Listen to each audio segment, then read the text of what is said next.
सुधाकर बडगुजर यांचा आजच पक्षप्रवेश होणार आहे। भाजपची अधिकृत ही माहिती आहे। महत्त्वाची बातमी आपण पाहता एक संभ्रम निर्माण झालेला होता की सुधाकर बडगुजर यांचा पक्षप्रवेश होणार की नाही। बडगुजर यांच्याकडून असं सांगण्यात आलेलं होतं की मुंबईमध्ये भाजप कार्यालयामध्ये त्यांचा आज पक्षप्रवेश होणार आणि त्यासाठी ते नाशिकहून सकाळीच निघालेले आहेत। जवळपास 4 ते 4.5 कार्यकर्ते त्यांच्या सोबत आहेत। मात्र त्याच वेळेला बावनकुळे यांनी असं म्हटलेलं होतं की सुधाकर बडगुजर यांच्या पक्षप्रवेशाबाबत आपल्याला कुठलीही माहिती नाही। स्थानिक पातळीवर आमदार खासदार यांच्याशी बोलल्यानंतरच या संदर्भातला निर्णय जो आहे तो होईल।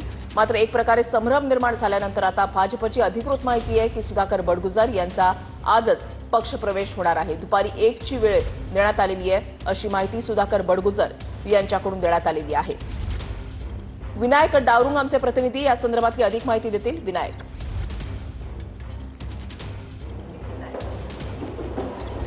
ऋषाली बरोबर आहे।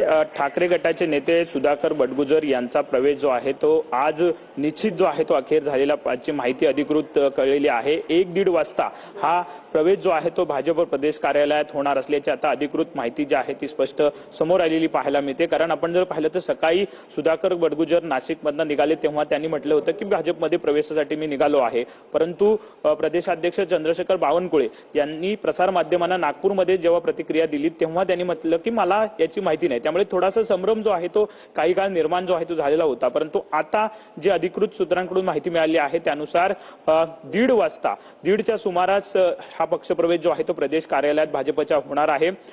सध्या आज जर आपण जर पाहिलं तर 12 वाजता मंत्रिमंडळाची बैठक आहे। ही मंत्रिमंडळाची बैठक झाल्यानंतर हा पक्षप्रवेश जो आहे तो प्रदेश कार्यालयामध्ये भाजपच्या होणार आहे। त्यामुळे अखेर शिक्कामोर्तब झाल्याची खात्रीलायक सूत्रांनी संपूर्ण माहिती जी आहे ती दिली पाहायला मिळते। त्यामुळे सुधाकर बडगुजर यांचा प्रवेश जो आहे तो भाजपमधला आज 1:30 वाजच्या सुमारास मुंबईमध्ये होणार असल्याची माहिती आता अधिकृत सूत्रांनी मिळालेली पाहायला मिळते।